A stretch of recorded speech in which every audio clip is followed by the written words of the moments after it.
Ambot ako nga mo paambit sa inyo sa pulong sa Ginoo ni kagabion sa topic nga prayer o pag-ampo. Sa tema nga praying with faith.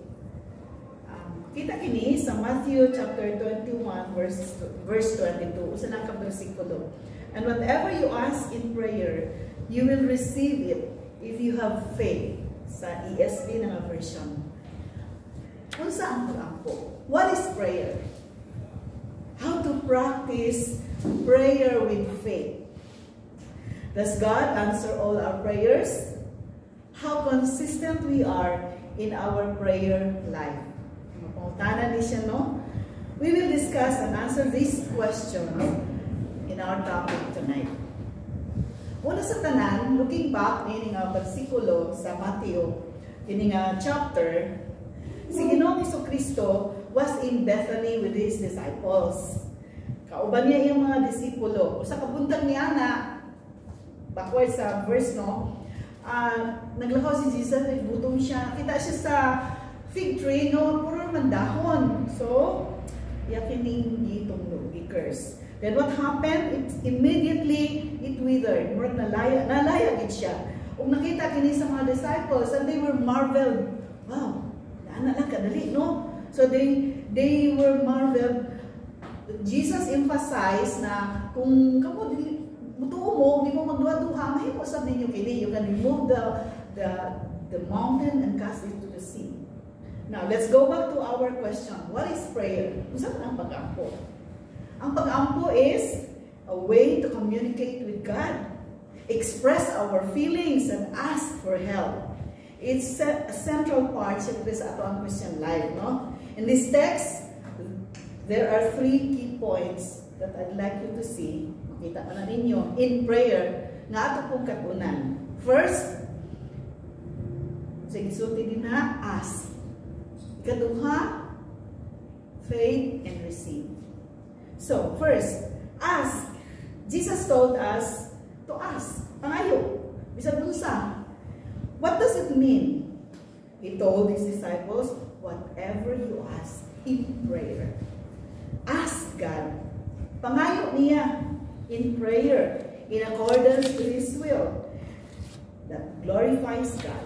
Jesus wanted His disciples to ask Him. Gusto niya nga pangayo mo. And also to ask, whatever you have in your minds, atuang mga concerns, sa panina, talk to Jesus directly. Yung diya sa kanta, tell it to Jesus alone. Ayun dito sa imong merkada. Number 2, under sa ask, present your request. It's very important to ask in a particular request. Specified or detailed. Let us ask God and present our request to Him in prayer. So, itong ginapangayon, Lord, maka-graduate lang yun akong anak. O, yung aning nga tuig, makabalay na may sarili. No? In particular. Philippians 4:6, yun din ha. By prayer and supplication, with thanksgiving, let your request be made known to God. Kaya pala ang Ginoo, imong giingnan. Number 2 point, faith. No? Believe. Sa other version, believe. Jesus emphasizes the word faith. In other version, believe. So why did He say it? If you have faith and if you believe, ganun sulti na siya ini. Ang mga disipulo ni Jesus, mga apostoles, sa iyang time, although kauban na sila permino sa ministry ni Jesus, but still they doubted. Nga naman, sa ilang nauna, bisa nakakita na sila sa miracles na gihimo ni Jesus. Sometimes we are like that also. Kaya tungkol sa overwhelming na problema, matran ko dayon ta. We tend to forget that Jesus is with us, no? Then how to practice prayer with faith? First, naagit tayo right relationship with God, no? Do you have a right relationship with God? This is very important emphasis in our lives as we are engaging in prayer to God, whom we can call Father. Amahan namo, no? Knowing our true identity in Christ as His children helps us to strengthen our faith in prayer. No? Ikaduha, focus who God is, what He can do.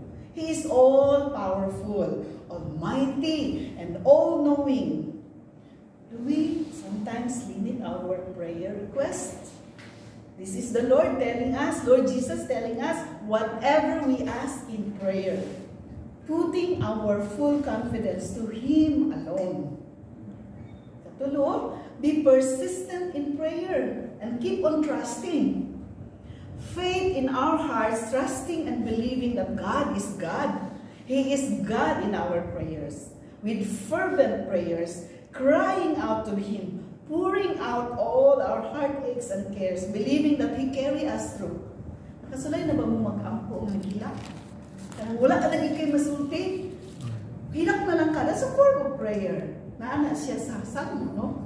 God collect our prayers. I do believe in the saying na walang matigas na tinapay sa mainit na kape. Nana itong mga pagampo. If you push on and believe that God in His own time, He will answer all our prayers. He will. Push lang. So muna push. Pray until something happens. Be consistent in your prayer life. There is power in prayer. In 1 Thessalonians 5:17, pray without ceasing. Prayer can move mountains. Matthew 21:20. Number 3, lastly, Jesus Himself is telling us, after we ask and putting our faith and what we are praying, then we receive. Dawat tayo na to, di ba?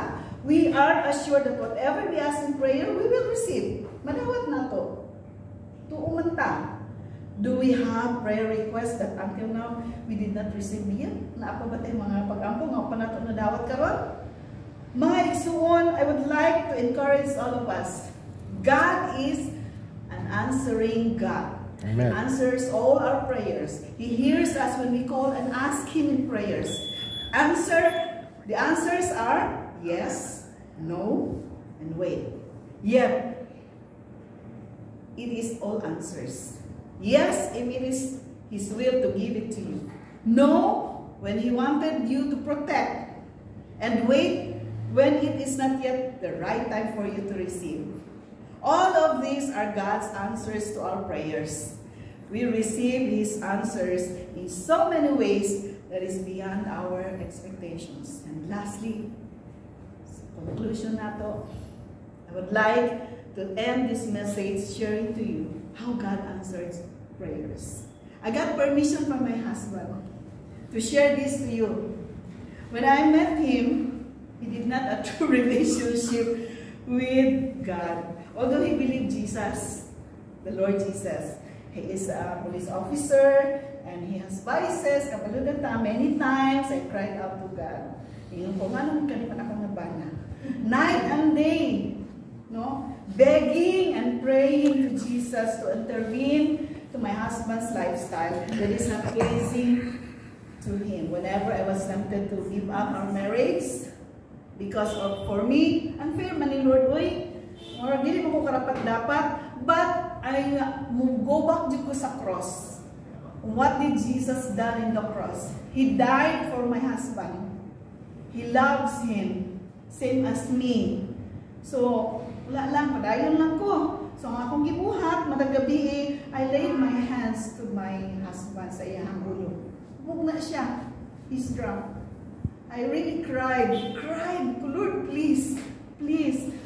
Kuha, Lord, ang iyang appetite sa alak. In particular, yun ako. Ang mga beer nila, ang mga basiyo, ako na i-rebuke in Jesus' name. Hawan, spirito sa alak nila. Kaya katungod, mag-manipulate sa kumbana. In Jesus' name. Pagtanan ako sa rin, may tiger, mga inkan. In Jesus' name, anaakya ko na ako siya. Apugo na ako ang spirito. Then, I really cried out to God. And it is true, God's power will be manifested if we keep on praying, surrendering all to God. Almost 3 decades of our life being together. Last year, or year 2023, he decided to follow Jesus and submitted into water baptism. He cried out to God. This time, tears of joy, because He answers my prayers. Let's keep on praying, my soul, with faith. For whatever we ask, we will receive if we believe. Kanang word nga believe.